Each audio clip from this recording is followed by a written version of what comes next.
అందరికీ one more mini vlog in rainbow hospital అనమాట. మా బేబీ వ్యాక్సినేషన్ కోసం అయితే వచ్చాము. 45 days వ్యాక్సినేషన్ కంప్లీట్ అయిన తర్వాత ఇది నెక్స్ట్ వ్యాక్సినేషన్. వరుసగా 3 months అనేది సేమ్ వ్యాక్సినేషన్ అయితే ఉంటుందండి. అండ్ వీళ్ళు పిల్లల్ని కాంపర్చేది అయితే నాకు చాలా చాలా బాగా నచ్చుతుందనమాట. చాలామంది అడిగారు ఇది పెయిన్లెస్సా అని చెప్పి. ఇది వచ్చేసి పెయిన్లెస్ అండి.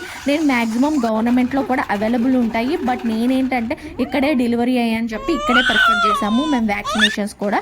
అండ్ వాళ్ళ పిల్లల్ని కాంపర్చేది కూడా ఎంత క్యూట్గా ఉందో చూడండి. ఇక్కడ వచ్చేసి 2 injections వేస్తారు, 1 oral drops అని చెప్పి వేస్తారండి. ఇవన్నీ వేసిన తర్వాత మా బేబీ ఒక 5 minutes ఏడ్చి మళ్ళీ కామ్ అయిపోతాడు. ఇంకా వాడి వేషాలు అయితే చూడండి. వాళ్ళు ఏంటంటే ఈ స్టిక్కర్స్ రిమూవ్ చేస్తానని చెప్పారని మేము వెయిట్ చేస్తూ ఉన్నాము. దాంట్లో వాడి రియాక్షన్స్ చూడండి. మా మమ్మీని కంటిన్యూస్గా చూస్తాడు, దాంట్లోనే స్మైల్ ఇస్తాడు, దాంట్లోనే ఏడుస్తాడు. And coming to the cost అండి, ఇక్కడ కాస్ట్ వచ్చేసి 9600 రూపీ వ్యాక్సినేషన్ కాస్ట్ అండి. అలాగే డాక్టర్ అపాయింట్మెంట్ వచ్చేసి 900, మొత్తం వచ్చేసి ఒక 11,000 అవుతుందండి. అలాగే 3 months కంటిన్యూస్గా సేమ్ అమౌంట్ అయితే ఉంటుంది.